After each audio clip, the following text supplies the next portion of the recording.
La Secretaría de Salud Mental ha estimulado fuertemente la realización de este evento, en el que contamos con la presencia de un notable investigador de reconocimiento internacional por su aporte en el campo de las ciencias de la salud, el doctor Giovanni Tognoni, a quien saludo especialmente. Bienvenido, doctor Tognoni. Agradecemos su presencia, en primer lugar.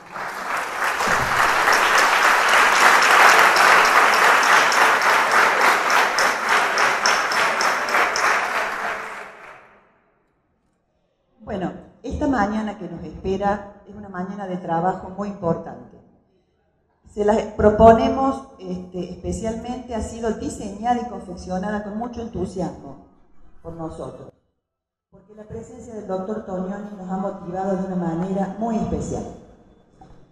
Esta jornada de capacitación ha sido organizada en conjunto por la Residencia Interdisciplinaria de Salud Mental, llamada RISAM, a través de su coordinador, el doctor Guillermo Ferrero, y su equipo, en conjunto con el equipo del área de capacitación que coordino y en el que participan la licenciada Nora Moyano y la licenciada Verónica Farris. Bueno, se encuentran hoy presentes aquí las autoridades de la Secretaría de Salud Mental. El doctor Emilio Filipponi, aquí a mi izquierda, es secretario de la Secretaría de Salud Mental, exdirector de Jurisdicción de Salud Mental, exdirector del Instituto Provincial de Alcoholismo y Drogadicción, exdirector del Hospital Psiquiátrico Dr. Emilio Vidal Aval de Oliva. La licenciada María Pia Guidetti es la directora general de Gestión Sanitaria del Ministerio de Salud de la provincia de Córdoba, es ex coordinadora del equipo de atención comunitaria y es profesora de la Facultad de Psicología de la Universidad Nacional de Córdoba. Agradecemos también la presencia de todos los miembros del equipo de la Secretaría de Salud Mental que están presentes hoy aquí.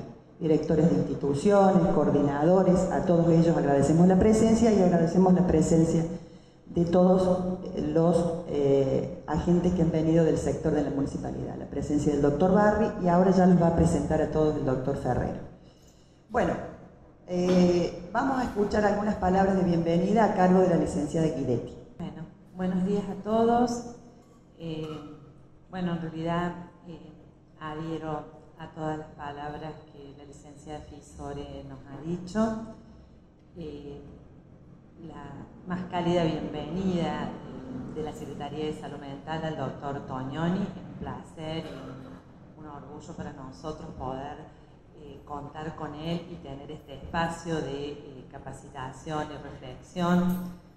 Yo celebro, en realidad nosotros desde la Secretaría celebramos el trabajo de RISAM, el trabajo del doctor Guillermo Ferrero, que ha brindado este espacio y ha posibilitado el que seamos nosotros que compartamos con nuestros residentes este espacio y realmente es doblemente gratificante que lo podamos compartir con nuestros colegas y compañeros de la Municipalidad de Córdoba, a los cuales nos compete la misma tarea y esta ardua camino de trabajar por y para la salud mental y por y para la inclusión. Así que, bueno, yo no quiero detenerme demasiado porque en realidad lo importante hoy es escucharlo al doctor Tognoni. No tengo más que augurarles que tengan una buena jornada, que sea fructífero para todos y que ojalá podamos tener muchos más de estos espacios, porque todos sabemos, todos los que estamos en la gestión, en terreno, en gestiones ministeriales o demás, que muchas veces nos lleva puestos, por decir así, la gestión, el día a día, y detenernos a poder pensar en lo que hacemos y en cómo hacerlo mejor, me parece que es invalorable. Así que celebro este encuentro, les auguro una buena jornada y que vayamos por muchos más. Gracias, Guillermo, por supuesto.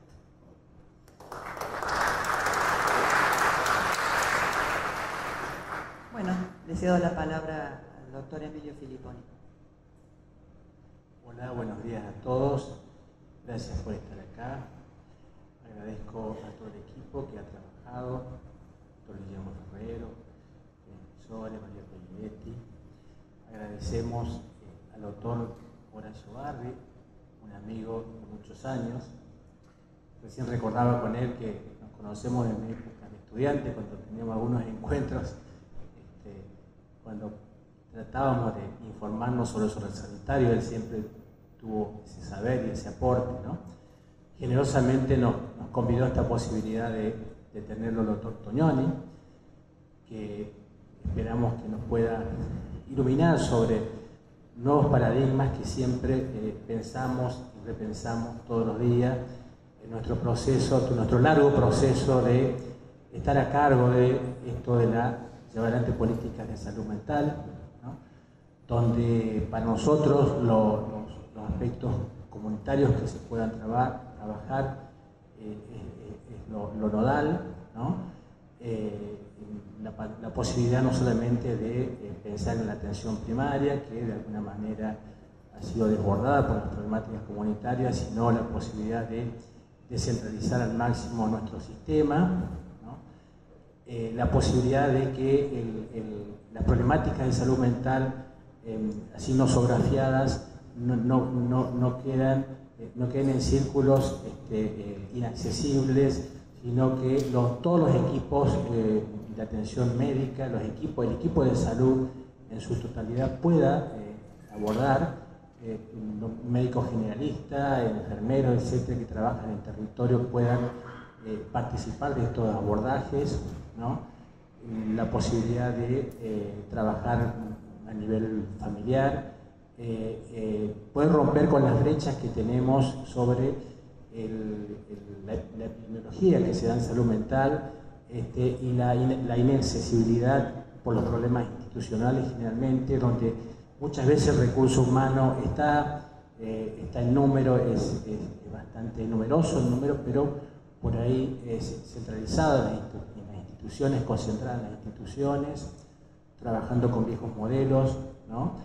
Entonces los problemas para nosotros siguen siendo de enfoque y de rupturas de paradigmas, y que debemos renovarnos permanentemente para dar respuesta a los problemas de la gente, ¿no?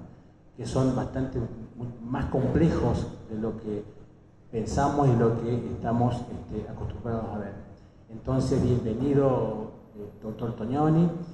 Espero que puedan nuestros residentes, que hay una mayoría presente acá, los residentes de salud mental, de la residencia interdisciplinaria, puedan aprovechar esta visita y que sea una jornada fructífera en este hermoso lugar que pretendemos que esté a la altura de la talla de nuestro visitante. Muchas gracias.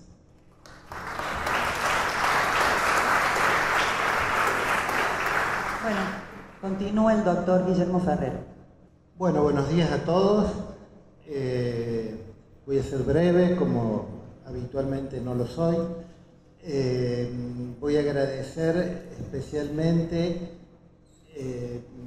a los invitados en la próxima mesa, y en este momento quiero agradecer la presencia no solo de las autoridades, nuestras autoridades de la Secretaría de Salud Mental, bueno, María Eugenia, que ha trabajado con nosotros desde capacitación, el licenciado Eduardo Sassi, que también está en el área de programación, donde trabajamos por el tema de las residencias, y veo muchas autoridades de distintas instituciones de salud mental. Agradezco la presencia, la directora del Hospital Neuropsiquiátrico, la directora del Centro de Rehabilitación, y mucho más para atrás no veo.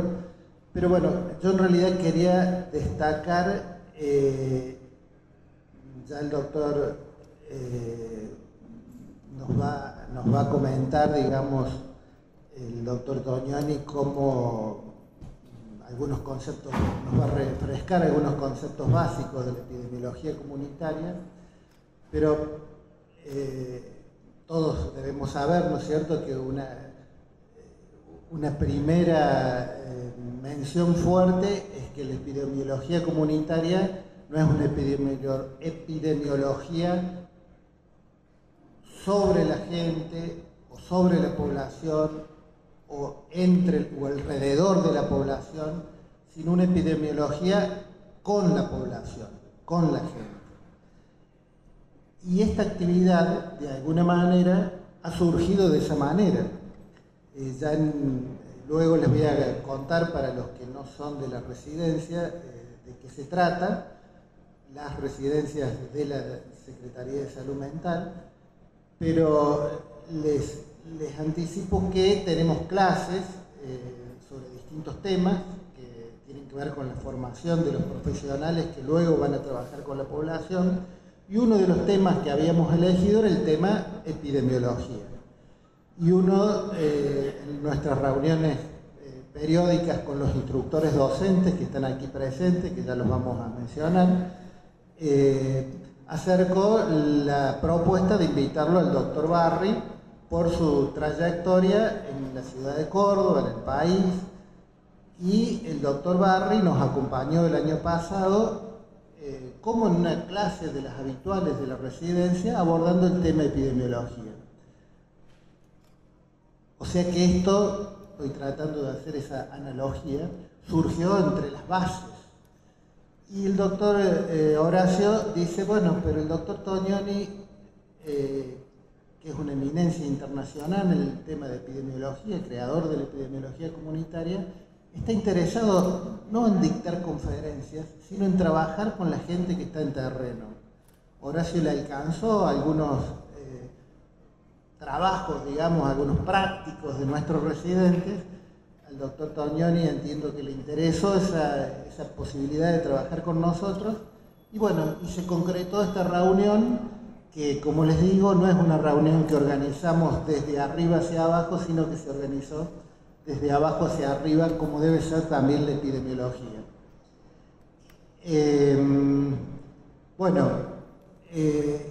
Entre las autoridades presentes aquí y los compañeros presentes, además de nuestros residentes que trabajan en toda la provincia de Córdoba, está también el coordinador de los equipos de atención comunitaria de salud mental, el doctor Ricardo Pon, que ha invitado, y veo la presencia de muchos colegas que trabajan en nuestros equipos de atención comunitaria.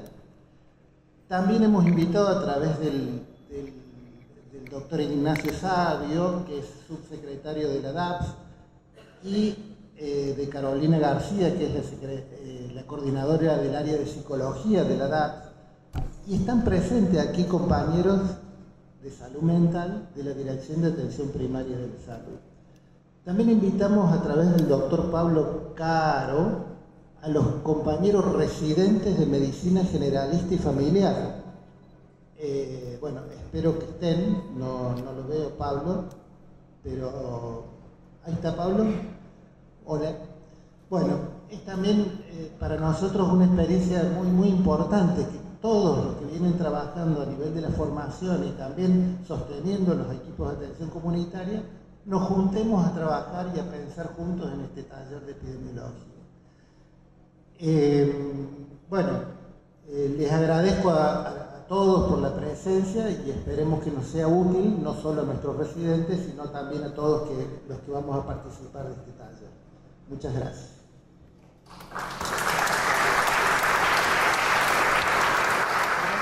Horacio, vamos a pasar a la segunda parte de la presentación.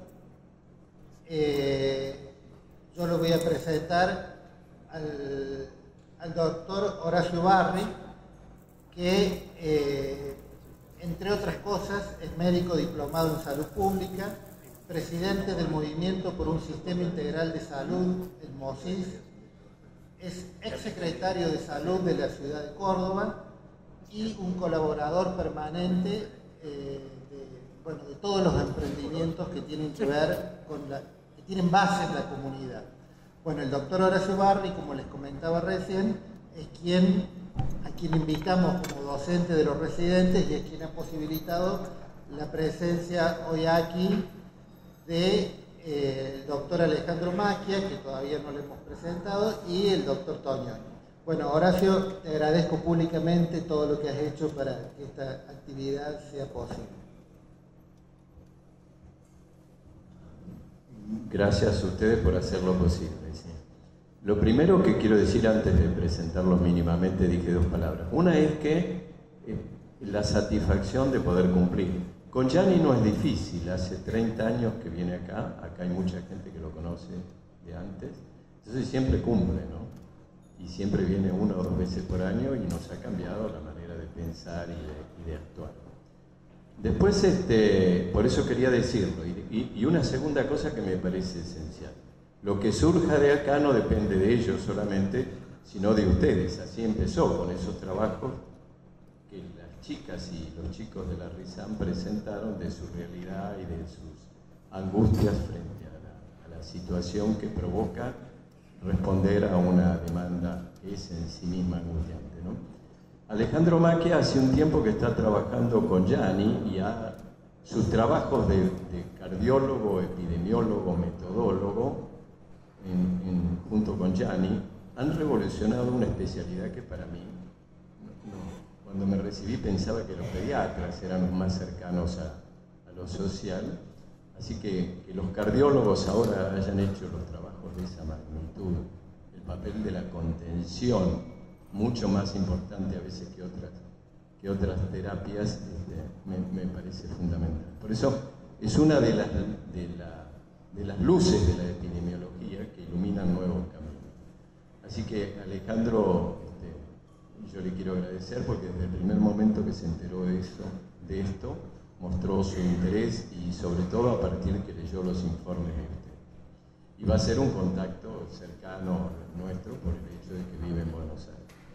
Y de Gianni no hay que decir nada, se presenta solo, así que para mí es un gusto estar acá con ustedes y poder llevarlo adelante. A mí me ilusiona lo que podamos hacer en conjunto, nada más. Muchas gracias.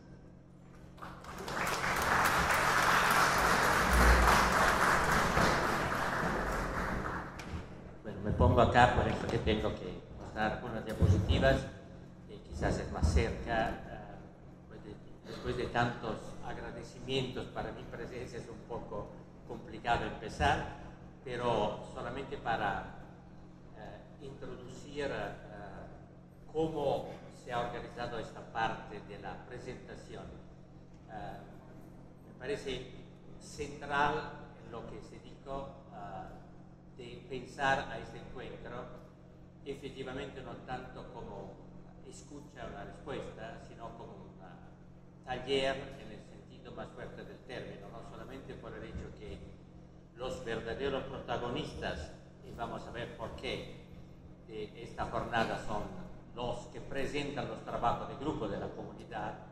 Por otro lado, por el hecho que ojalá que este taller sea punto de partida de un trabajo que se hace en el campo, es decir, lo que se hace con las comunidades no puede ser un trabajo que permite un aprendizaje de conocimientos por parte de un equipo, aunque este equipo sea interdisciplinario, de manera que es ya algo de muy importante para, sobre todo, psiquiatría, sino que es un trabajo que quiere transformar un poco, lentamente, porque el trabajo es difícil, la comunidad, que en el campo de la psiquiatría o de la salud mental, en el sentido más amplio, es mucho más difícil que no que se puede encontrar en otro sector. De manera, en este sentido de hacer un taller, hemos pensado desde el comienzo que la primera presentación, que es a cargo de los dos huéspedes de acá, yo y Alejandro, va a ser como un diálogo mismo entre nosotros, una primera parte que yo introduzco, una presentación de algunos datos muy importantes de Alejandro que toman, de hecho, el caso o un caso, una situación de la psiquiatría como modelo de acercamiento a los problemas para clausurar con algunas introducciones al trabajo, a los trabajos que van a ser presentados por ustedes acá. Me han dicho que hay 12 presentaciones, de manera que es un buen espejo de todo lo que pasa en la comunidad. ¿Cuál es mi introducción? Yo he trabajado después de tanto tiempo en el sector de salud mental, por eso que con todos mis años he tenido el tiempo de hacer varias cosas en la vida. Al comienzo, cuando me me entrené en la farmacología clínica, en la investigación básica, el sector donde he trabajado era el sector de los medicamentos neuropsiquiátricos. En un tiempo cuando estos medicamentos por la primera vez se descubrieron. Para ustedes un tiempo arqueológico, pero es el tiempo de mi entrenamiento como interno menos, haciendo investigación básica sobre antiepilépticos, antidepresivos, antipsicóticos, todos los medicamentos que después se han introducido se empezaron a estudiar en ese momento. De manera que hablo tomando en cuenta una larga trayectoria que es importante, lo vamos a ver, para saber que en salud mental los tiempos de crecimiento, de conocimiento, de resultados son muy distintos de los tiempos que se encuentran en cardiología, en oncología y todo. Por eso que salud mental toca algo que es un poco el título, algo que tiene que ver, cierto, con ciencia, mucha ciencia. Ahora, a partir de lo que era mi tiempo, se puede medir todo. En ese tiempo se decía cuáles son los pocos mediadores del cerebro que determinan depresión o que responden antidepresivos. Ahora se puede hacer el mapeo muy detallado de cómo cada célula puede funcionar. De manera que evidentemente la ciencia ha progresado mucho en esta descripción. El problema es que si uno ve después las cosas que pasan en salud mental a nivel mundial, las cosas están un poco disociadas. Por el hecho que lo que importa en salud mental, por el hecho que somos personas, no solamente un cúmulo de células cerebrales y de enfermedades de células, lo que es importante es la cultura en el sentido más grande. Ustedes son interdisciplinarios, representan tantas culturas técnicas, y pero somos solamente una pequeña parte de estas culturas técnicas. Es suficiente ver que evidentemente todos los determinantes sociales de las enfermedades no están acá presentes, son desde los economistas a los juristas. Es decir, la enfermedad mental, o más bien, o quizás aún más, la salud mental, es un indicador de un estado cultural de salud de la sociedad. Sin considerar esta coincidencia, uno no llega a entender nada de salud mental, y aún menos puede hacer algo de inteligente en salud mental. Y le doy como ejemplo un punto de partida que me parece importante. El próximo, no sé quién es que ha hecho estos colores, pero de manera, le cito dos cosas que pueden ser interesantes. El primero es un artículo, no importa, no lo van a leer los que están interesados, lo enviamos, un largo artículo publicado en final del mes de febrero de este año, en una de las revistas más importantes a nivel mundial, el Lancet. Todos los científicos quieren o quisieran publicar en el Lancet, por eso que da la idea de conocer algo. Este artículo es muy crítico por todo lo que es lo que estamos discutiendo, por eso que es la historia de los antidepresivos. Es una historia hecha de la evaluación cumulativa de todo lo que se ha publicado a lo largo de tantos años. Los primeros antidepresivos, como decía, eran de los primeros años 70, hasta ahora, hasta los últimos antidepresivos. Interesante por el hecho que la depresión en salud mental es un poco una situación puente entre la situación psiquiátrica explícita, dura, como la psicosis y todo esto, y el malestar del vivir, que tiene tantas expresiones, y que evidentemente no se encuentra bien en una definición diagnóstico de depresión. Pero es verdad que en la medicina, cuando uno habla de antidepresivos, utiliza los mismos medicamentos, no importa cuál problema de malestar, que es una cosa bien rara, de una disociación. Reconozco que un diagnóstico no es la descripción del problema. La depresión de los ancianos no tiene nada que ver con la depresión de los adolescentes que quizás son el seguimiento de quizás hiperactividad. Es decir, la depresión incluye situaciones fisiológicas. La depresión de un anciano que está sin familia, sin respaldo, sin todo, es una reacción fisiológica que uno tiene que respetar como indicador que este anciano está queriendo una atención. Es una enfermedad o quizás es una expresión de conciencia de cuál es su estado de vida y que evidentemente exprime una otra demanda. Bien, no entramos en esto que ustedes lo van a discutir. ¿Por qué es interesante esta historia de los antidepresivos? Por hecho que al final hace la revisión sistemática de la comparación de todos los antidepresivos existentes, de los publicados, para salir al final con algo que dice, bueno, si uno hace la comparación de todos los 41 antidepresivos que están en el mundo, los nuevos, los antiguos y todo, es interesante reconocer que al final el más útil es el primer antidepresivo sobre el cual nosotros estábamos haciendo la investigación, amitriptilina. Los otros, fluoxetina, veloxan, es decir, ustedes pueden añadir, no importa qué. No es un crítico de la ciencia, al revés.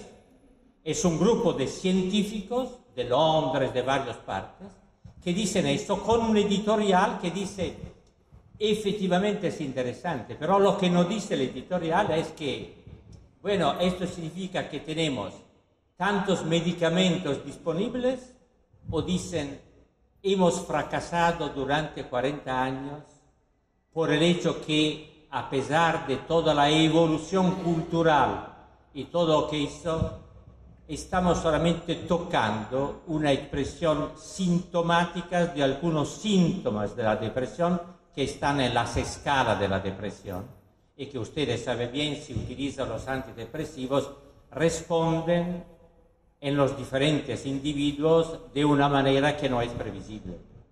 Hay los que responden en términos de mejorar el ritmo sueño, otro sobre el apetito, otro sobre el movilidad. Es decir, hay una variabilidad fantástica. ¿Por qué digo el segundo punto para dar la cultura? Mientras se introducieran los primeros antidepresivos o los antipsicóticos, eran al mismo tiempo. Los primeros antipsicóticos son del 71, las benzodiazepinas se descubría cuando yo me graduaba en medicina, de manera que era un tiempo, este tiempo, donde se empezaba algo. En paralelo, se estaba desarrollando los años 60, final de los años 60, comienzo de los años 70, una otra revolución científico-cultural por parte de otros grupos psiquiátricos, sobre todo, pero no solamente en Italia, en Francia, que eran los psiquiatras del grupo de Basaglia y otros, que han formulado una hipótesis que dice, mira, el problema de estos enfermos mentales que estaban encerrados en ese tiempo, por eso antes de los medicamentos antipsicóticos, aquí como en Argentina ahora lo van a escuchar de la parte de Alejandro Macchia, los enfermos mentales graves, y graves es un concepto raro. ¿Qué es grave? Legalmente es lo que ponen a riesgo sí mismos y los otros. Graves por eso que son un riesgo social. Un riesgo social, ¿por qué? Porque una de las expresiones de su enfermedad puede ser el no control de su comportamiento. Bueno, Basaglia y los otros dicen, mira, para empezar un camino de comprender un otro acercamiento, no solamente científico, no son los que niegan los medicamentos, no. Dicen, frente a un problema complejo, uno no puede ser científico imaginando que la complejidad pueda tener una respuesta. Sería una estupidez. En psiquiatría diremos una locura, que es efectivamente lo que ha pasado a lo largo del tiempo imaginando cada vez que uno puede encontrar una respuesta, medicamentos, a un espectro de problemas que evidentemente tienen características muy distintas, respuestas muy distintas y todo. ¿Por qué es importante clausura esta parte? Después la podemos discutir. Porque en estos años, en Italia, pero no solamente en Italia, en Europa, acá también, ustedes en los años 70 estaban ocupados en otras cosas del proceso y todo, y los argentinos eran más o menos exiliados en Italia, pero en estos años, tras del 68 mítico, que son los 50 años este año, pero había un tiempo que era de transformación de la sociedad. Son los tiempos en Italia de las grandes reformas civiles, de la familia, del divorcio, del aborto, de todo lo que es los derechos de las mujeres, el nuevo Código del Trabajo. Es decir, la sociedad reconocía que era necesario, después de un desarrollo económico, buscar también un avance en el reconocimiento de ser efectivamente, según la Constitución, ciudadanos con los mismos derechos.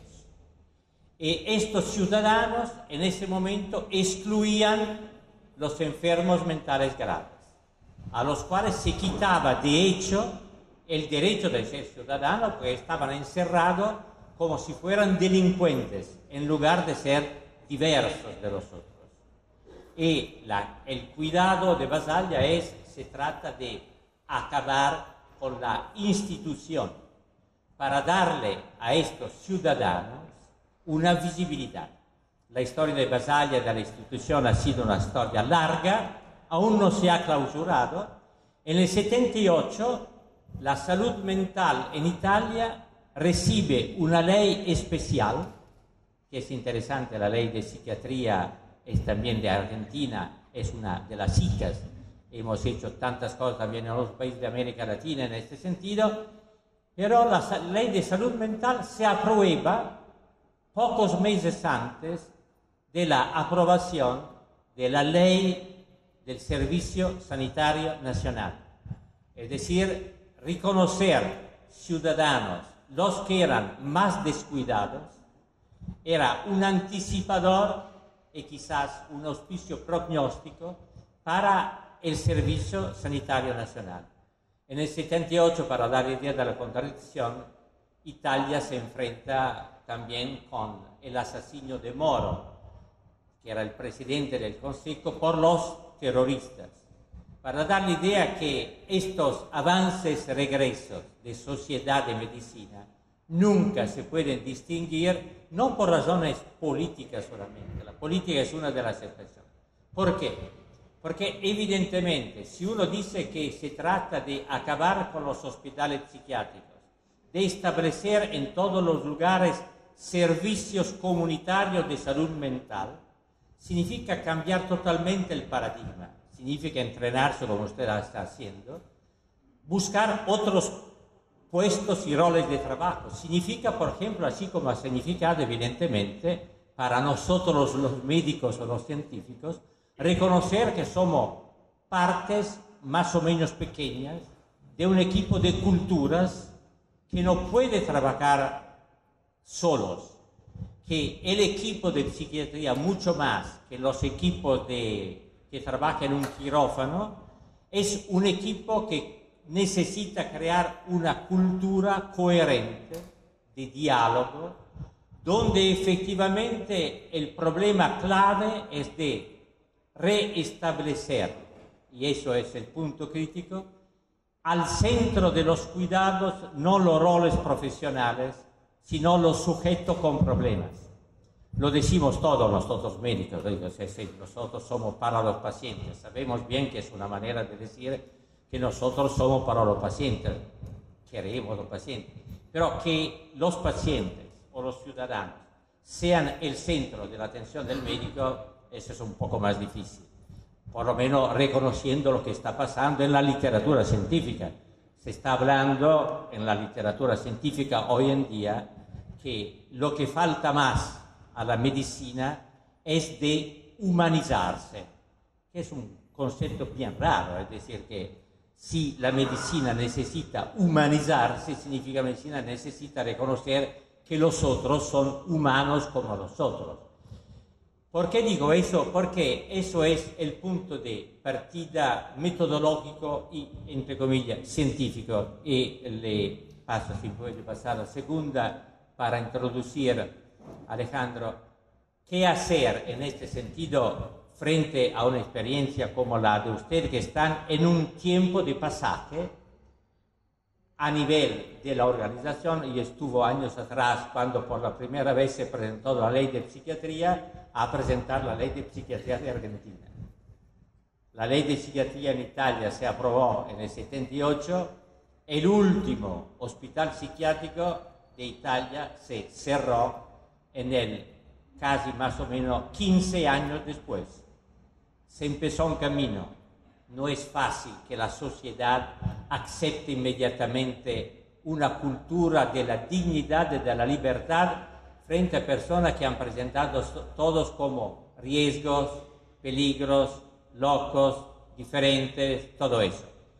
El camino científico debe ser un camino de comunidad, como decía Guillermo, con la comunidad. Si no hay este camino, de un lado o de otro, uno abandona el proyecto, por eso que se encuentra con una diversidad que no puede tolerar. En ese sentido, el punto importante que uno necesita cambiar es un poco la mirada. Hay datos que son muy importantes en este sentido para dar la idea de cómo sencillamente una manera de recibir un paciente con problema cambia de repente su historia. Y es importante porque, y le pongo algo que es muy actual ahora en Europa, en Italia, pero es muy importante también acá. Se dice, para leerlo por eso que no se lee, al final los enfermos mentales en la medicina son un poco como los migrantes o los refugiados en la sociedad civil.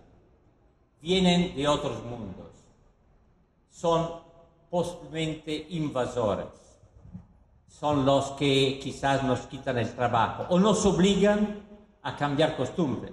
Lo que está pasando en estos años en Europa con la colonización más dramática de la misma colonización, que los migrantes que sobreviven atravesando los mares todos, después encuentran una ley como en Francia, que establece hoy, en estos días, que establece para los migrantes el crimen de solidaridad.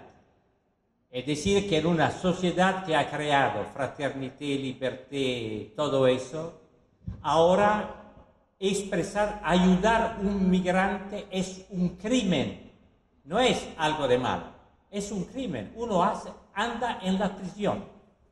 Ha ocurrido ahora, recién, con una mujer embarazada que estaba atravesando las Alpes con todos los problemas que tenía.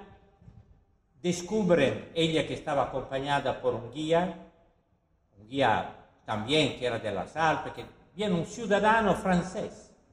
Bien, el ciudadano lo quitan, la mujer la llevan rápidamente al hospital, pero ya con retraso, muere la mujer, salvan el niño, y el policía que la había acompañada anda en la prisión.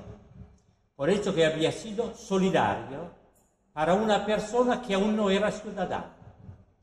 Ahora, el problema es, más o menos, cuando ocurre, que por ejemplo ocurre también ahora en Italia. Si uno sabe cómo mantener, por ejemplo, una violencia de un enfermo mental, le puede dar tantos medicamentos que lo excluye, de hecho. O cuando un adolescente no se sabe qué hacer con una adolescente joven, mujer, que tiene un problema de trastorno, alucinaciones, que no es violenta, pero tiene los síntomas negativos, como se dicen, le dan una clozapina, riesgo, olanzapina, más fácil.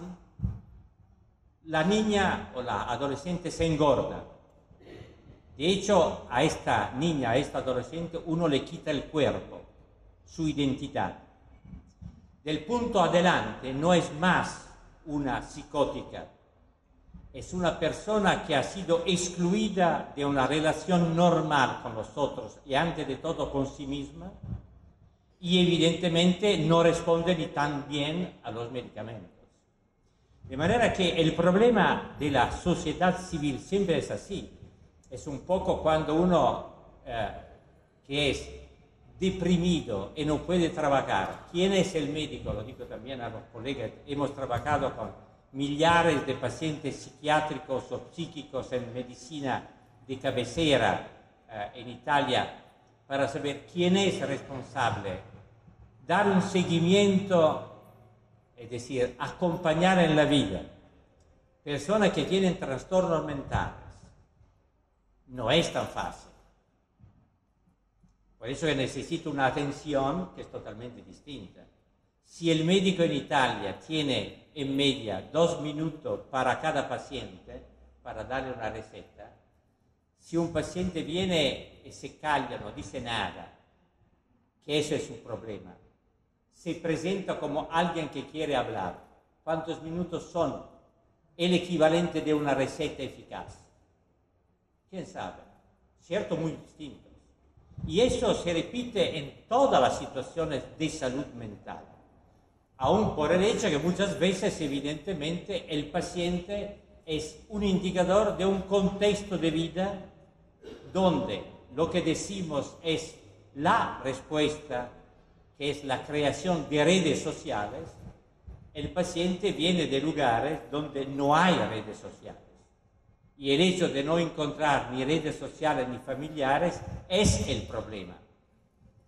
Pero a la ausencia de redes sociales, los medicamentos no hacen nada, aún más, hacen mal. Por hecho que si uno le da medicamentos que impiden una relación creativa a nivel social, evidentemente uno le pone el paciente o el ciudadano con problemas, lo que tiene un malestar de la comunidad en una posición de inferioridad.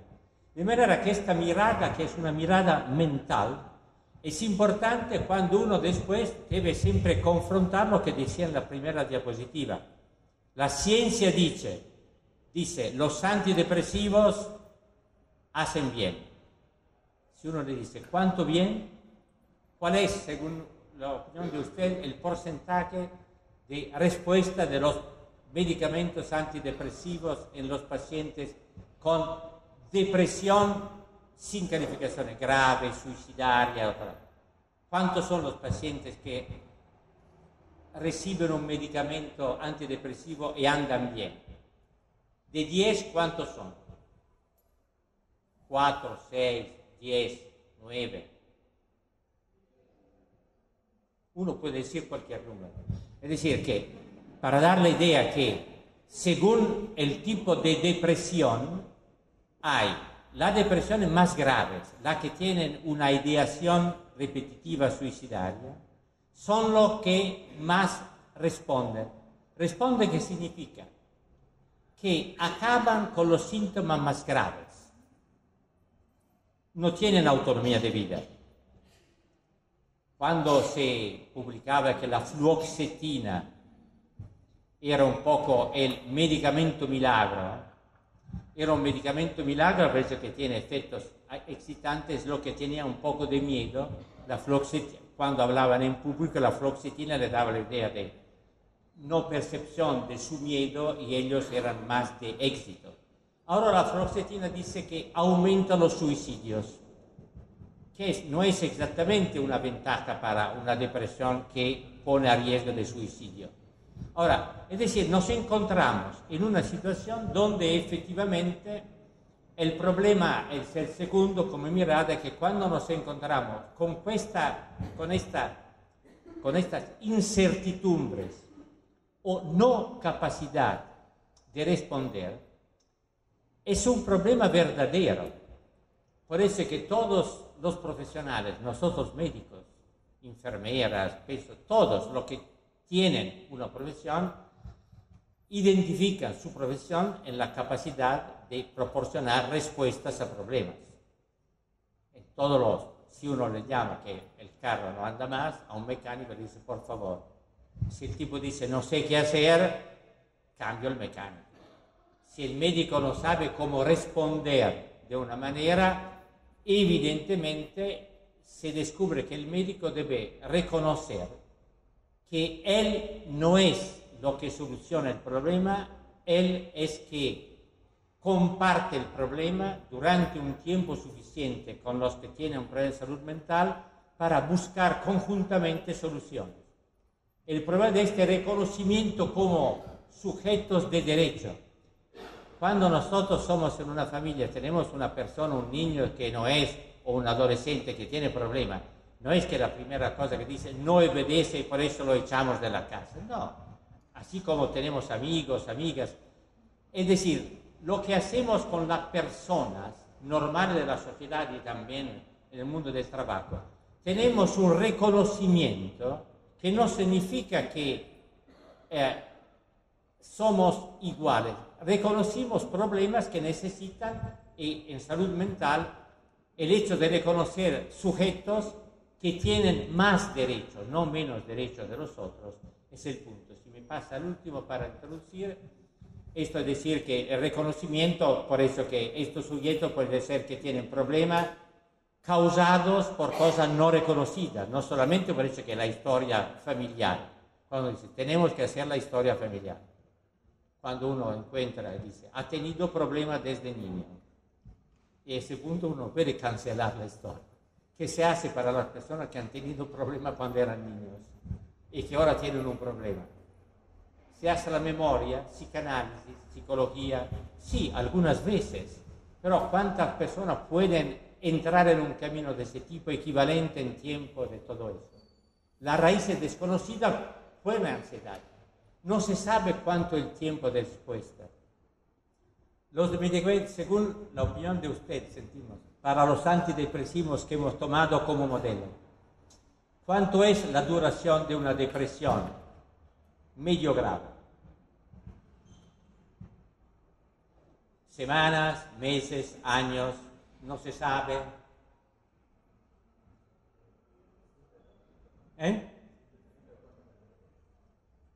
Sin tratamiento, es decir, cuando uno ve un paciente psiquiátrico o con la depresión, Macchia, che è un cardiologo, dice, mira, quando tengo un infarto io le do tratamiento intensivo durante una semana, semi-intensivo por 3 semanas, un año de seguimiento para garantizar la rehabilitación.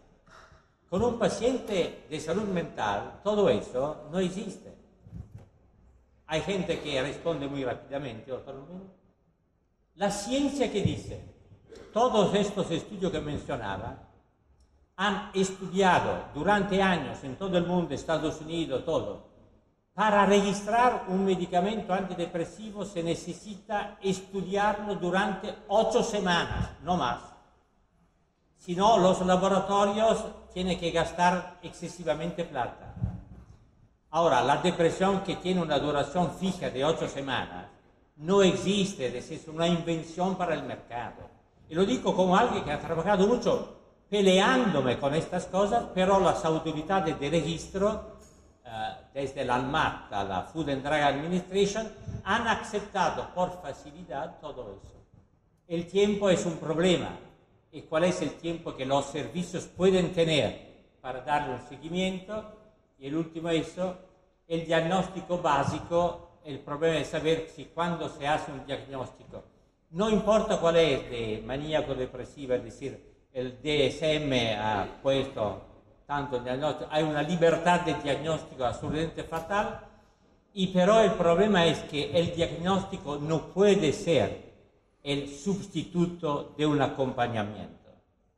Al revés, debe dar la idea que efectivamente se abre un camino. Ahora, esto es un poco esta primera parte. Disculpa por el largo, pero para dar la idea, después lo retomamos en sentido propositivo. Por eso que evidentemente hay que hacer la mirada que cambian, se puede o no se puede cambiar mirada, escuchamos después los grupos de trabajo, pero la primera mirada que es importante, es lo que ahora va a presentar el doctor Macchia, es de hecho que todas estas cosas que aquí presento deben tener una visibilidad comunitaria. Es decir, los migrantes que mencionaba ya son los clandestinos, se ocultan, desaparecen, son un poco una variable en el paisaje que no es de interés o quizás es un poco ansiógena. Ahora, la visibilidad, si uno le dice acá, en Córdoba, hemos hecho muchas veces estas preguntas ¿cuántos son los adolescentes o los jóvenes adultos que tienen problemas de trastornos mentales? Tanto que le prohíben de tener una autonomía de vida, de trabajo, de vida familiar. Quizás que lo envían después también a drogadictos o violentos. Los violentos o drogadictos, ¿quién lo ve? Por razones distintas, yo he hecho encuentros también con la gente que trabaja en drogadicción acá. Es decir, la visibilidad de estas personas, que evidentemente son visibles a los servicios, es la primera tarea para darnos la idea del tamaño del problema. Así como he visto en estos días, Alejandro me recordaba que leyendo un poco los diarios que están discutiendo de aborto y todo, dice que hay 500.000 abortos en Argentina. ¿Dónde está esta epidemiología? ¿Es excesiva? ¿Es quizás menos del real?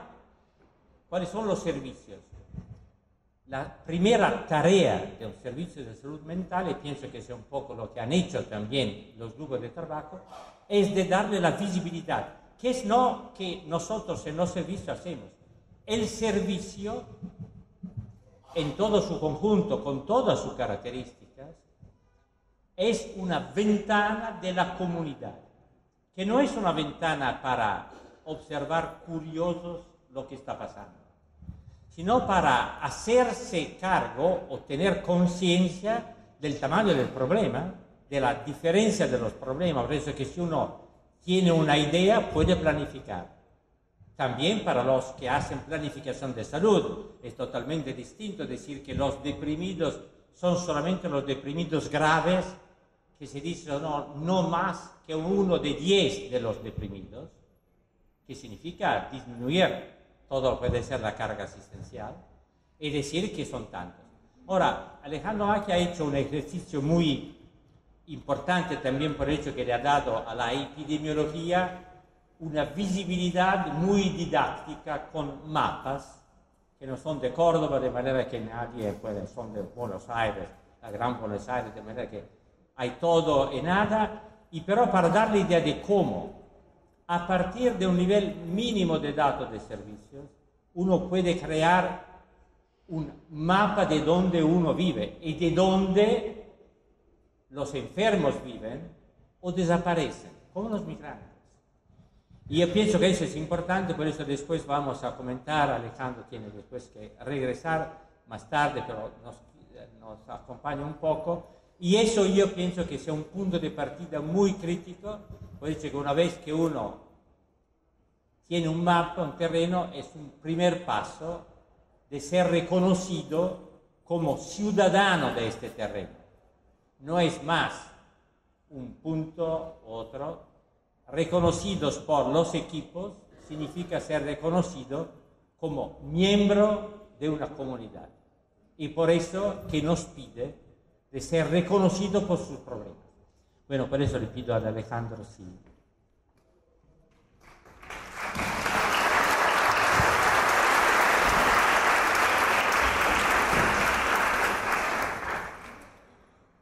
Buen día. Para mí es un gusto, un enorme desafío, una enorme responsabilidad. Hablar después del doctor Tognoni no me hace las cosas particularmente fáciles. Yo pretendo con esta presentación ser uno más de ustedes en el tema de que vean esta presentación desde la epidemiología clásica de los servicios como un grupo de trabajo más de los trabajos que se van a presentar, de los tantos trabajos que se van a presentar acá, y que los presento desde una visión de la epidemiología de los servicios sesgada en la ciudad de Buenos Aires, de los servicios de neuropsiquiatría de los hospitales públicos neuropsiquiátricos de la ciudad de Buenos Aires. Primera gran definición: no pretendo de ninguna manera reducir a la enfermedad mental a el trastorno de los hospitales neuropsiquiátricos públicos de la ciudad de Buenos Aires. Obviamente, la cultura y la salud mental pertenecen a áreas muchísimo más difundidas que estas. Pongo esto como un ejemplo paradigmático, podríamos poner alguna otra. Tomo solamente 4 palabras claves que el doctor Tognoni dijo y que me parece que son un poco en forma anticipada las que van a resumir un mensaje que quiero dar. La primera palabra que creo que tenemos que recordar entre todos es incertidumbre. La epidemiología lo que hace es subrayar incertidumbres, mostrar incertidumbres. Los epidemiólogos, inclusive cuando son metodólogos, dan una estimación central acompañada de un intervalo de confianza del 95%. Con esto están diciendo, bueno, puede ser que sea 13%, 3%, 21%. Con esto quiero decir, puede ser tan poco como 3, puede ser tanto como 21. Pertenece a la epidemiología el lenguaje común de la incertidumbre, que es la primera palabra clave. La segunda palabra clave es la de los derechos. La tercera analogía clave es la de la palabra migrantes. Europa, la cívica Europa, hoy hace acuerdos con el norte de África y los europeos ya no llegan a las costas italianas o a las costas francesas o a las costas españolas y vuelven a la justicia libia. ¿Qué pasa después? No lo sé. ¿Qué pasa cuando una persona no llega a Lampedusa porque una nave lo agarró y lo lleva de vuelta a Libia? No sé, ya es problema de los libios. ¿Confiamos en la justicia libia? En realidad podemos imaginar qué es lo que pasa. Podríamos imaginar qué es lo que pasa, pero no lo sabemos. Y es una forma, esa ignorancia es una forma de elegir cómo queremos vivir. Y precisamente la cuarta palabra clave son las miradas. ¿Puedes pasar la próxima, por favor? En ese sentido, inicio con una pequeña efeméride que es más triste. Ayer le contaba al doctor Tognoni que un 26 de abril, hace 5 años, en el Hospital Neuropsiquiátrico Borda pasaba esto. Nosotros tenemos otras imágenes. No podemos hablar de Basaglia. Lamentablemente, en 5 años hemos contribuido y hemos dado un paso cultural enorme con la ley, con el debate, perfectible, imperfecta, incompleta, lleno de desafíos. Pero de 5 años a esta parte, bueno, estamos mejor. Pero la ley no es un punto de llegada. La ley es un punto de partida de algo. La ley es un triunfo, pero es un triunfo en la medida en que hagamos cumplir la ley. Y es un triunfo en la medida que hagamos cumplir la ley. Y si la ley no es cumplible porque estructuralmente el Estado o quien sea no nos acompaña, nosotros desde la epidemiología comunitaria tenemos que decir por qué y dónde está esa ausencia. Una epidemiología de las ausencias también es fundamental en este sentido. Entonces, en ese sentido pasa, la ley como punto de llegada es lo que me parece que estamos teniendo desde la reglamentación de la ley y la sustitución de la 22914 por la Nacional 26657. Pasa. Desde el 2011 estamos llenos de dificultades. Festejamos la promulgación y festejamos la reglamentación, pero tenemos muchas dificultades. No tenemos buenos programas a nivel nacional, ni que hablar de la ciudad de Buenos Aires como un fenómeno de resistencia a la implementación de la ley, de programas de desinstitucionalización. No hay, que se va a hacer en teoría en el próximo tiempo, un censo epidemiológico nacional para saber, el doctor Tognoni decía escandalosamente que en Francia hay 40.000 personas internadas en instituciones neuropsiquiátricas. En la Argentina el número todavía no lo sabemos, pero hay un compromiso formal de hacer un relevamiento con el INDEC. No hay después disponibilidad de camas en los hospitales monovalentes. Hablo de la realidad de la ciudad de Buenos Aires. En este sentido, una persona que está en un hospital neuropsiquiátrico monovalente tiene que vivir toda su vida asistencial en el hospital monovalente porque una vez que está internado o inclusive externado el monovalente, no hay camas en los hospitales generales, ¿pasa? Y no tenemos un avance real en las casas de medio término, en las viviendas asistidas y demás. Todo esto, por favor. ¿Sí? Además, con todo el problema que hubo también con el proyecto que finalmente fue derogado, ¿no? Que no se avanzó con esto del decreto reglamentario del Poder Ejecutivo Nacional en noviembre del 2017, todo esto nos llena de desafíos y nos llena de incertidumbres. Sí. Sí. Entonces, les muestro algunos números de la ciudad de Buenos Aires como un ejemplo de resistencia al cambio. Y en esto quiero contarles con los elementos disponibles un no recorrido o un recorrido perfectible, imperfecto, lleno de incertidumbres, de lo que pasó con las externaciones en las instituciones manicomiales de la ciudad de Buenos Aires. Ahora sí. Acá tienen una pequeña tabla que son todas las externaciones que produjo el sector público. Externaciones, quiero decir, la ley hay que hacerla cumplir, viene el juzgado, viene el fiscal y dice, a este paciente no hay motivo para tenerlo internado y hay que externarlo. 1.668 externaciones. Por supuesto, como ustedes pueden ver, los días de internación de esos pacientes externados es relativamente corto para la historia de un hospital neuropsiquiátrico, porque obviamente la justicia externa a aquellos que no están hace 9 años, sino que externa a los que están hace 30 y pico de días o 40 y pico de días. Y obviamente, como ustedes pueden ver ahí, el Alvear, el Borda, el Moyano y el Tobar García tienen edades francamente distintas, 30, 37 y 43 años, y obviamente el Tobar García tiene una población adolescente y de jóvenes, con una edad de 15 años, 14, 16 el intervalo de confianza. La mayor parte, digamos, obviamente todos los pacientes del Borda externados eran hombres y todas las del Moyano eran mujeres, y después tenemos 47, 52 y 45, 55. Y la mayor parte están domiciliados en la Ciudad Autónoma de Buenos Aires, salvo en el caso del Tobar García, en donde la mayor parte proviene de la provincia de Buenos Aires. Pasa a la próxima. El diagnóstico principal, esto es un dato administrativo, acá nadie, ningún residente, ningún médico, nadie absolutamente cargó ningún dato del paciente, esto es un dato administrativo. Lo que sí está cargado en la historia clínica es el diagnóstico, y el diagnóstico debe ser codificado y está codificado en el momento de la. Entonces ustedes ven que los diagnósticos son, por supuesto, también heterogéneos, son heterogéneas las poblaciones de estos sitios. Entonces, por ejemplo, si tomamos el diagnóstico de esquizofrenia, 20% de la Alvear, 26% del Borda, 44% del Moyano y 20% del Tobar García. Y así ven los distintos diagnósticos que incluyen alcohol y sustancias, esquizofrenia, psicosis, bipolaridad, depresión y trastorno de la persona. Cuando uno tiene una dirección del trastorno interna, claro, una cosa, pero si uno mapea esto en el mapa de cualquier aplicación de Google Maps o lo que sea, encuentra concentraciones en barrios o en lugares de la ciudad de Buenos Aires en donde parecería que están centrados en el centro urbano, donde parecería que están concentradas las extracciones del entorno de los hospitales de conocimiento.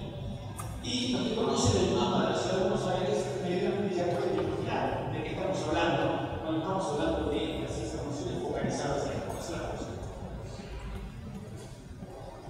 Villa 31, Villa 21 bis, Villa 11, 14, Villa 21, 24 de Zabaleta y Villa 4, pero en áreas con importantes desafíos desde el punto de vista del ambiente, la condición social, la condición socioeconómica, el acceso a los servicios, con una deprivación socioeconómica importante. Bueno, estas son las personas que fueron externadas exclusivamente y volvieron a su domicilio declarado. No sorprende en el sentido de nosotros de la Fundación Física por otro proyecto, pero que hemos la hipótesis de que el servidor pobres no es la salud que nosotros reflejamos en el programa. En ese sentido, la encuesta nacional de factores de riesgo, que se hace cada 2 o 3 años, representa 25 millones de argentinos. Esos 25 millones de argentinos en forma ponderada representan una muestra del tamaño de la muestra para hablar de 25 millones de argentinos en la salud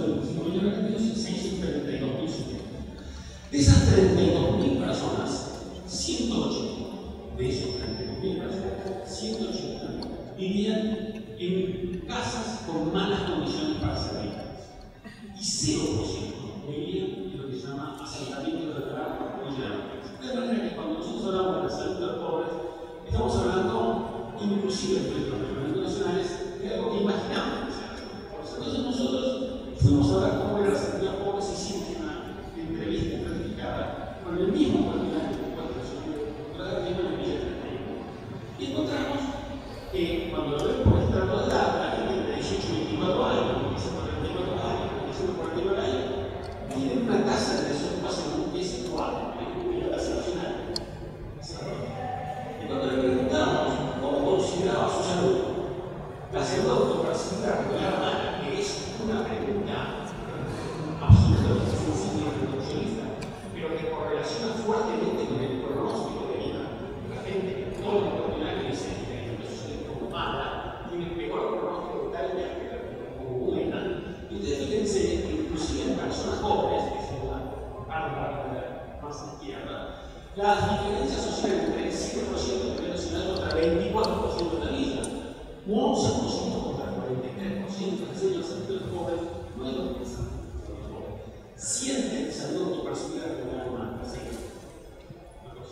Ansiedad o depresión en el mundo es el estigma, el cliché, la gente que está bien, no quiere salir de la vida, y sus condiciones ahí están perfectas, y no constituye un sufrimiento, no constituye un sufrimiento.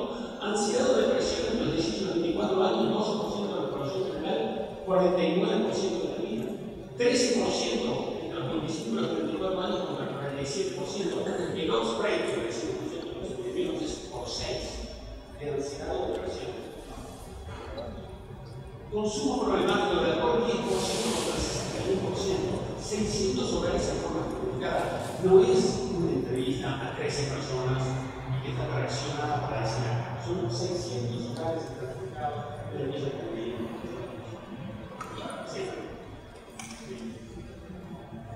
Ahora, vamos de vuelta a las personas que estaban internadas en los hospitales neuropsiquiátricos de la Ciudad de Buenos Aires y los usamos de forma anonimizada. Se pueden hacer pero se usan de forma anonimizada por el Registro Nacional de la Persona. Y solamente decimos a los 300 de todas las externaciones de los 4 hospitales neuropsiquiátricos de la Ciudad de Buenos Aires, el 9% de la población estaba muerta. El 9% de la población que tenía 32 años estaba muerta. 9% de mortalidad por año tiene una mortalidad cercana a un cáncer de colon con infiltración pulmonar. Pero esta población de 30 y pico de años que están internados en un hospital neuropsiquiátrico no 9 años, es un periodo de 30 y 40 días. Y cuando uno ve, y eso es mínimamente válido, cuando uno ve los diagnósticos, digamos, en realidad de las externaciones, esa tasa de mortalidad difiere muchísimo según el diagnóstico externo. Entonces, para que ustedes vean que el 15% de la curva de abajo son las pacientes que terminan, es decir, a 300 días, una de cada 5 mujeres enfermadas estaba muerta. Sí. Y si lo vemos por diagnóstico, el 15% de los pacientes con diagnóstico de esquizofrenia estaban muertos a los 300 días. Pero no todo es muerte. Sí. Pero si hacemos muerte o reencarnación, tenemos que una población de 1.600 personas, 335 produjo eventos. Uno de cada cuatro, el 24,25% de la población, o se muere o se reencarna. Lo que es interesante es que entre aquellos que se reencarnan, 232 personas, generan 443 encarnaciones en un año. Es decir, que se reencarnan una y otra vez. Pero el número de usuarios por reencarnaciones a 232 personas y 122. Tasa de 25, uno de cada 4. Y es todo lo que nosotros podemos saber en el área de eventos, todo lo de la curva hacia arriba, todo lo de la línea hacia arriba. Esto es por diagnóstico. Es obvio que la esquizofrenia tiene más área de eventos que el diagnóstico de trastorno de la personalidad o la depresión o algo igual. Pero este es el área de eventos. Este es el área de parte de seguimiento. Y el área de parte de seguimiento significa lo siguiente.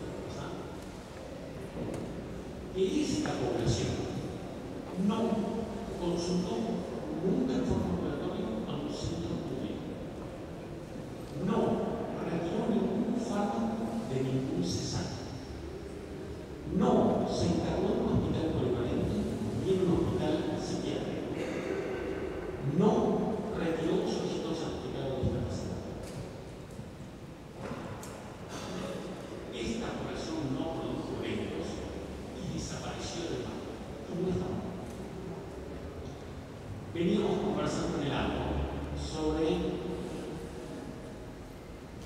que a mí me preocupa no la parte superior de la curva, que es el área de eventos. A mí me preocupa la parte inferior de la curva, que es el silencio que mantiene vuelta a la comunidad que los formó. Por otro lado, pueden estar felices y mejor en el diagnóstico. Yo personalmente creo, lo que no creo es que sea tolerable la incertidumbre de saber dónde están cosas. Yo puedo renunciar y debo renunciar a tenerlos como se tuvo toda la vida y como se sostiene toda la vida. Hay que renunciar a eso. Eso es el punto de partida y eso se hace un logro y no se está para eso, vamos a estar de acuerdo todos. Lo que yo creo es que aquellos que muestran este silencio, estos que desaparecieron por completo, me hacen recordar mucho esta analogía de los migrantes que llegan a Europa, pero no llegan más a Europa, porque son detenidos en algún momento y van a algún lado. Se los murieron porque un barco los llevó de vuelta a Libia. Pues, ¿dónde están? Entonces, la discusión de un barco, hicieron Morgan, que él había dicho hacernos cargo. Y había encontrado cierto grado de resistencia en el título de hacernos, hacerse quién, la comunidad. Entonces, a veces nosotros decimos, la comunidad se debe hacer cargo. Nos pone inmediatamente en el error cultural, como decía el doctor Toñoni, que nosotros no somos parte de la comunidad.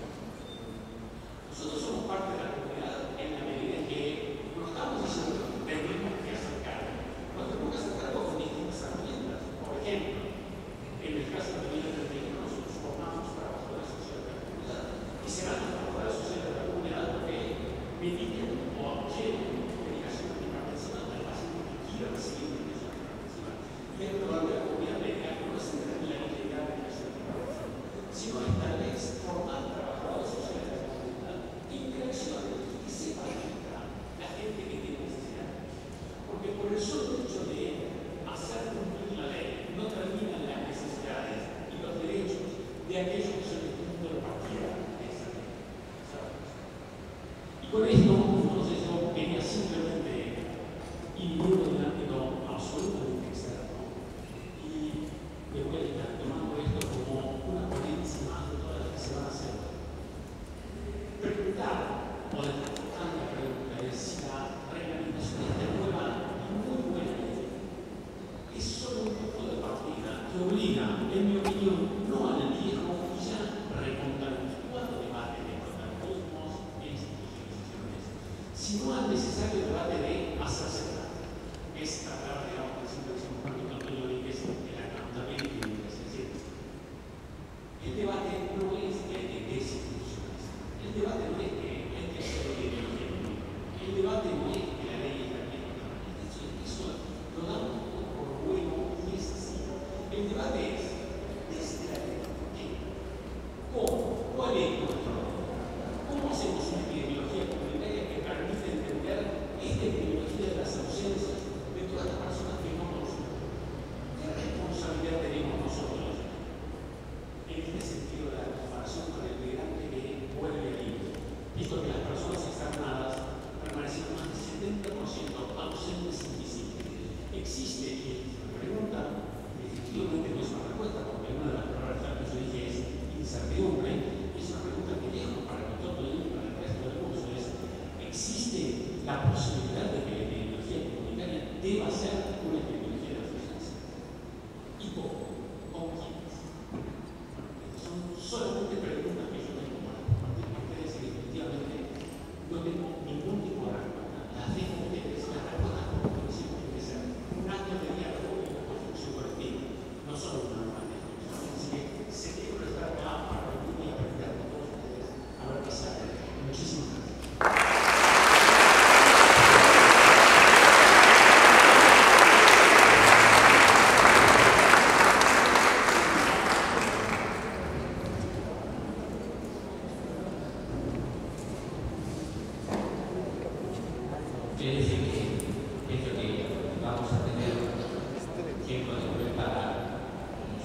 propuesta que hizo Alejandro Macchia es muy centrada en todo lo que es la metodología de un servicio como lo de psiquiatría o salud mental, que se encuentra frente a un desafío importante, como dar a una ley que expresa un punto importante de llegar en la sociedad, cómo esta ley puede ser un punto de partida para encontrar un rol complementario entre servicios y prácticamente sociedad.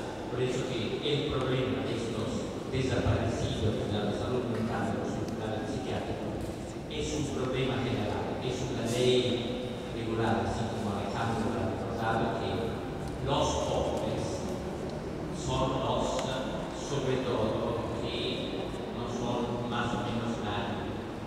Y los nadie no son los que andan mejor, normalmente son los que se mueren.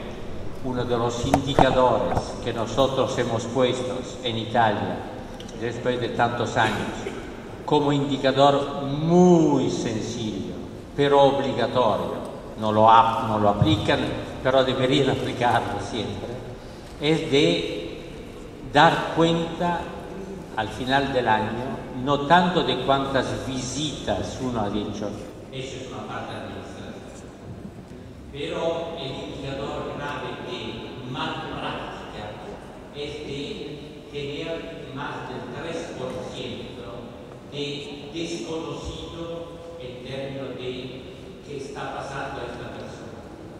Por eso que evidentemente uno tiene que introducir en sus prácticas una atención que sería como cuando tomamos un servicio perinatal, que es del otro lado uno de los indicadores de una sociedad, no dice cuántos son los muertos por cada 1000 nacidos. Sería como si los niños a más alto riesgo, que sobreviven, y después pero la pregunta es cuando sobreviven los pequeños, muy prematuros, cuántos sobreviven con discapacidad, que evidentemente es esencial.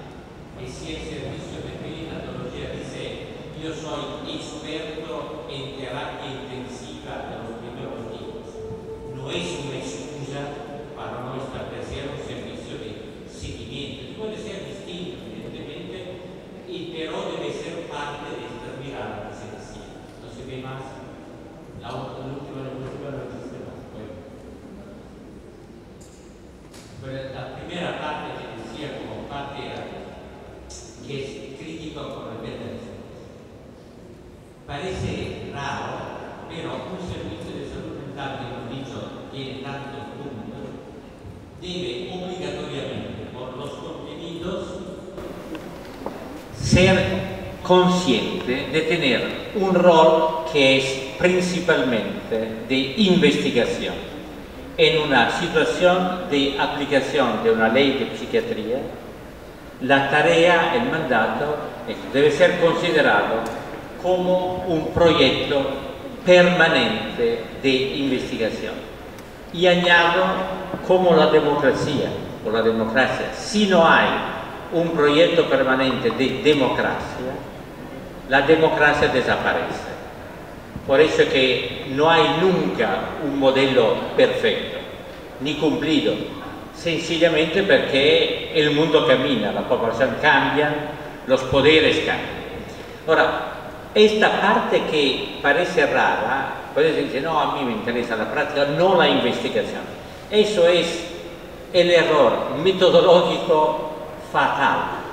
Si en un servicio de salud mental uno no se pone en investigación no para hacer un proyecto, recoger datos, para hacer una investigación, no. Es que la práctica, la estructura, la orientación, la medida de un servicio de todos los días es un proyecto de investigación. El cómo hacerlo lo discutimos después de escuchar las cosas, pero eso es un principio fundamental. lo han descubierto también en otros campos. Cuando se trató con los médicos de cabecera italianos de saber cuál era efectivamente, si había una ventaja en una actitud de prevención del riesgo, hemos pedido a más que 800 médicos italianos de asumir que todos los pacientes que llegaban a su atención, llegaban a su atención en su oficina, y para los cuales era necesario de darle un perfil de riesgo, tenían sencillamente de decir: percibo que este perfil de riesgo es eso, punto. Que es lo que hace normalmente. Si un paciente viene, le mide la presión arterial, el colesterol, todas estas cosas, y dice: este paciente tiene este riesgo, punto. Es la única cosa que le pedimos, de explicitar todo eso. ¿Cuál es la investigación? Es de garantizar, de saber, después de 6 meses, 1 año, 2 años, cómo anda este paciente. Si mi diagnóstico de riesgo se ha traducido con mis recomendaciones, mis cuidados y todo, en una alianza con este paciente, de manera que a lo largo del tiempo el riesgo se traduce en una prevención de la expresión del riesgo. Esa es una práctica.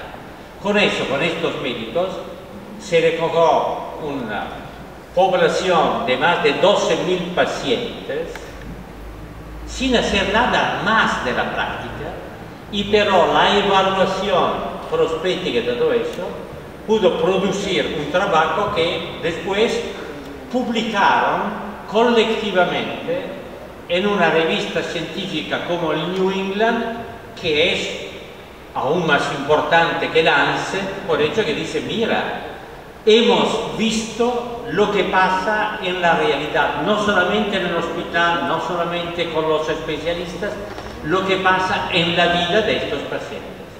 Los servicios orientados a la comunidad deben ser una herramienta, una ventana con la comunidad, sobre la comunidad, para poder decir la historia de la comunidad con respeto a la comunidad. El segundo es con respecto a, evidentemente, a los factores de riesgo. Uno puede decir, como ha dicho Alejandro, es muy probable, toda la literatura lo dice, no solamente la literatura médica, es suficiente ver también toda la literatura de las novelas, todos los cines. Es decir, la desigualdad, la marginalidad es un factor de riesgo, el aislamiento, todas estas cosas. Palabras que no parecen médicas, y pero son muy médicas. Porque cuando uno dice aislamiento, no dice solamente que alguien vive solo, hay personas que quieren vivir solas, están bien. Si personas son aisladas mientras les gustaría tener una red, evidentemente se transforma en un malestar de la vida y por eso una enfermedad. Con problemas de autonomía y libertad, ¿cuál es la interacción entre desempleo, que decía en la parte pobre es muy alta, y problemas de trastornos mentales? ¿Cuál es el nivel de relación entre educación o menos? ¿Cuál es el nivel de situaciones familiares? Es decir, las variables son las mismas que cualquiera de ustedes le pide a los pacientes. Se trata de pensar que estos no son datos que describen un paciente, son datos que permiten de comprender lo que pasa a los pacientes y lo que le puede pasar solamente si se da el tiempo, el seguimiento, el reconocimiento de incluirlo en una observación. Y después me da el otro, después me paro, y eso puede ser el último. Lo que es importante en este sentido es que el servicio, la epidemiología comunitaria de los servicios de salud mental debe ser considerado como un eslabón muy importante de cómo está organizada una sociedad. Ustedes son interdisciplinarios, interinstitucionales. Es una situación que, como decía esta mañana Guillermo, es muy importante, muy favorable. Es importante mantenerla en las ciudades de Italia donde más eso se aplica, Trieste, donde estaba Basaglia y todos. Ahora, los servicios de salud mental son parte de los servicios de ciudadanía, que incluye también la parte médica, evidentemente, por el hecho que dentro de los servicios de ciudadanía hay también los servicios del tránsito, todo eso. Todo lo que permite a los ciudadanos de vivir en una situación que es cierto, con problemas, también como decía Alejandro, de conflictos, pero es una situación de comunidad. La comunidad es algo de muy vivo, de muy variable, y ustedes deben ser, como servicios comunitarios, interlocutores de la comunidad, tomar palabra, producir datos como lo que presentaba Alejandro, que pueden ser discutidos con autoridades, que entren efectivamente con los otros actores sociales, por hecho que evidentemente todo eso pasa bien. Mencionaba, y clausuro con eso para dar la idea que las medidas de esta investigación son tantas. Viniendo con Horacio acá, le decía, cierto, sería interesante si uno se comentaba antes que en Italia han hecho una película que se llama, y es un augurio para usted, se llama Si può fare, se puede hacer. Es la historia verdadera, traducida en película, el experto de salud mental que ha asesorado el regista era uno que se entrenó conmigo exactamente en estos años que mencionaba, se llama Angelo Righetti, muy creativo, que después ha hecho todo en la vida, en la salud mental de las comunidades, y pero que al final ha dicho a un regista, sería interesante de traducir todo eso en una película para dar la idea que todo lo que se dice, reconocimiento, participación, asamblea comunitaria, trabajo de equipo, estilo de trabajo de equipo, rehabilitación, todas estas palabras de salud mental pueden tener tantas caras que permiten o no permiten efectivamente tener un éxito positivo. Este cine es muy interesante, quizás lo se puede recuperar, es en italiano, pero las caras de esta gente, que sean los médicos, sean los otros, los enfermos, son las mismas en todo el mundo. Es un poco como, quizás si ustedes se acuerdan, alguien voló en el nido del cúculo, que era un film que parecía fuera del mundo, pero es tan cerca. Y este cine un poco más leve, con otros actores, no hay Jack Nicholson, pero hay otros que son más leves y que dan la idea que todo eso ocurre, y es interesante por hecho que el protagonista, que deviene el que guía todo eso, es un antiguo sindicalista que ha perdido su trabajo, como pasa mucho de los sindicalistas hoy, cuando dice los sindicalistas no sirven más, por eso que los contratos se hacen con otras reglas, y para pero reconocer que él ha trabajado, lo han puesto a dirigir un servicio de rehabilitación de salud mental para decir, bueno, con eso se puede hacer todo. Y a partir de allá se crece una experiencia comunitaria muy linda y da la idea que no hay herramienta solamente médica, al revés.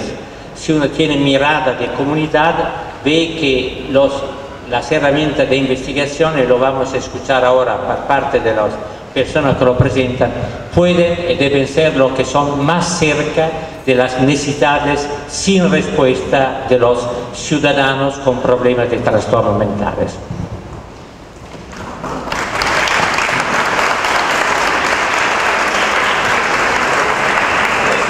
Gracias, Gianni.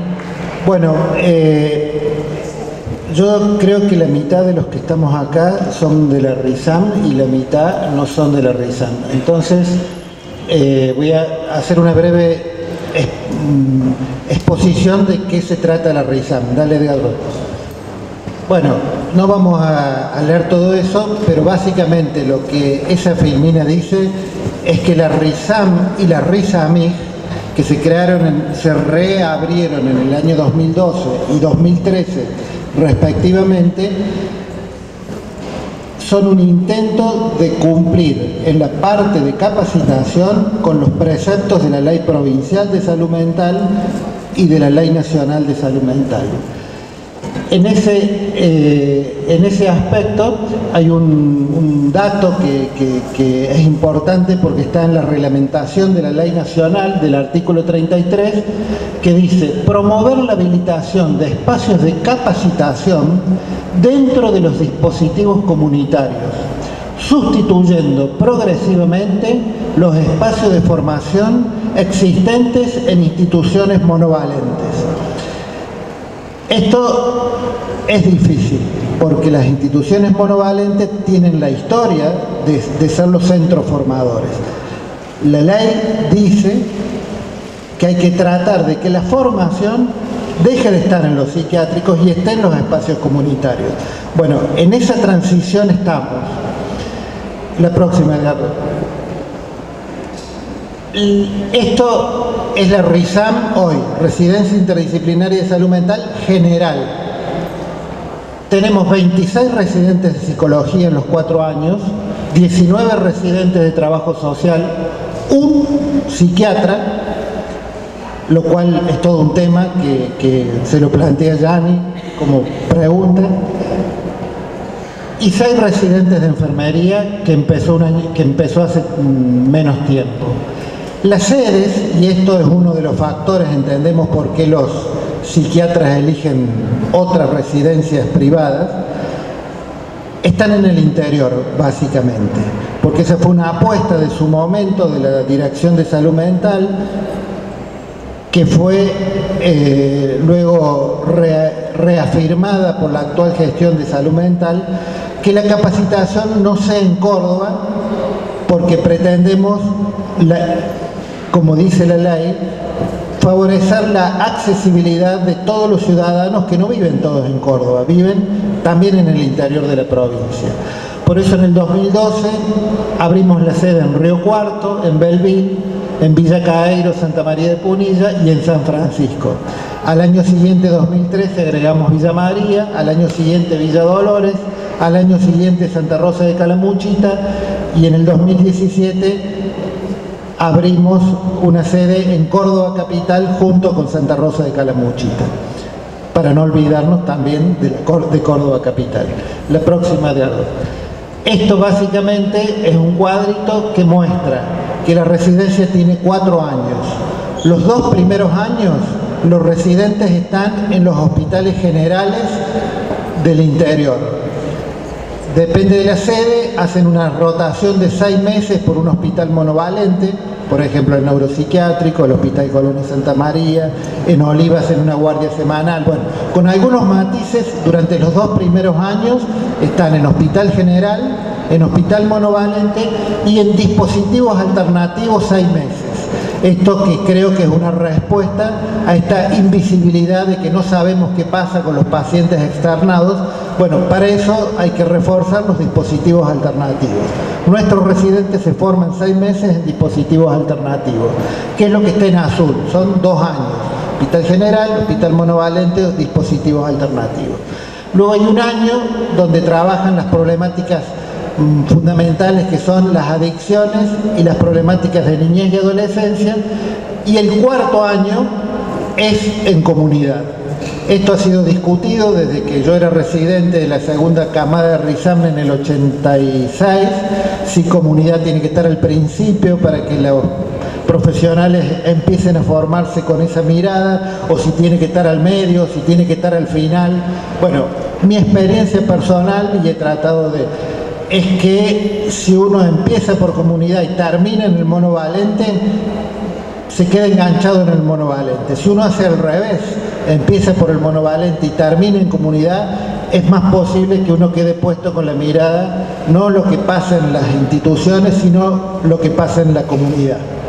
Por eso estamos sosteniendo que el 4.º año es en comunidad. La próxima, Edgardo. Estos son los colaboradores que tenemos hoy, quienes forman, además de la gente que está en cada sede, los residentes se forman en Córdoba Capital cada 15 días, y tenemos un equipo de 2 equipos que ahí están los nombres, lo voy a leer ya que estamos, si no se aburren. María de los Ángeles Bustos, Analía Rossi son psicólogas, María Eugenia Aranguren, psiquiatra, Paula Ferreira, trabajadora social, y Betty Santa Gorda, enfermería. Ese equipo trabaja cada 15 días con los residentes de primero y segundo año. Y con los de tercer y cuarto año trabajan Marco Savi, psicólogo, Agustín Privitera, psiquiatra, Alicia Miranda, trabajadora social, y Walter Guantay, enfermero.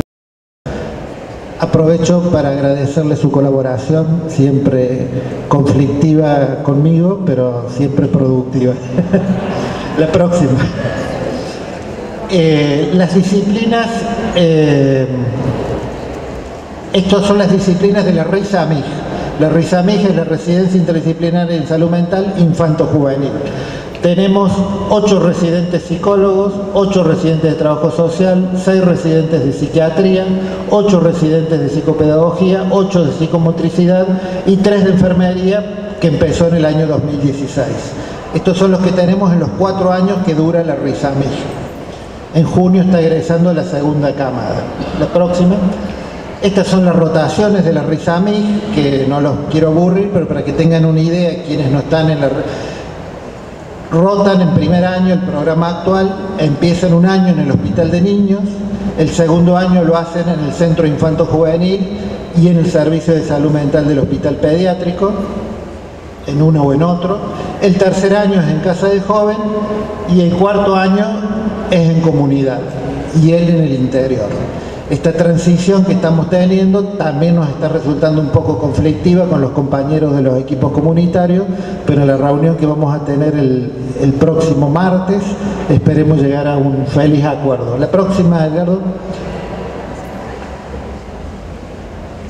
Estos son los instructores docentes de la RISAMIG. Ana Laura Flores, María Gabriela Nausari, psicología, la doctora Guillermina Andriani, psiquiatra, Joana Lucero, Ingrid Bottiglieri, psicomotricidad, María José Audicio, psicopedagoga, Betty Santa Gorda, enfermería. Ese equipo trabaja con los residentes de primer y segundo año cada 15 días. Y el otro equipo, María del Carmen Bracheta, Martín Cañani, Silvia de Dios, Emma Ballarino y Marisa Santolín, la mencionamos también, trabaja con los residentes de tercero y cuarto año. La próxima, creo que no hay más, a ver, ¿no hay más? Bueno, estos son los profesionales, los instructores docentes. No, faltan los jefes de residentes. ¿Están ahí? Ah, no la había. Estos son los jefes de residentes, que es una función que el Ministerio de Salud ha reflotado hace 2 años. Y estos son los jefes de residentes, los residentes que egresan y se quedan trabajando con nosotros y que nos permiten la articulación de la Secretaría de Salud Mental con las sedes. Una función muy importante. Rocío Penedo está en Punilla, Luciana Arias en San Francisco, Anabela Rodríguez en Villa Dolores, Mariela Nieves en Belleville, Ana Lía Ferrari en Córdoba. Vanessa López en el Hospital de Niños, Belén Melton en el Hospital Pediátrico y Centro Infanto Juvenil, Romina Girgen en Comunidad y Soledad Fuente en el interior. Son los residentes que han elegido seguir trabajando en la residencia una vez que terminaron y que desde la Secretaría vamos a hacer todo lo posible para retenerlos dentro del sistema, ya que son los que de alguna manera están más comprometidos con este proyecto de salud mental. Bueno, vamos a hacer un break para no cansarlos y vamos a pasar un poco a la parte ya más detallada. Muchas gracias.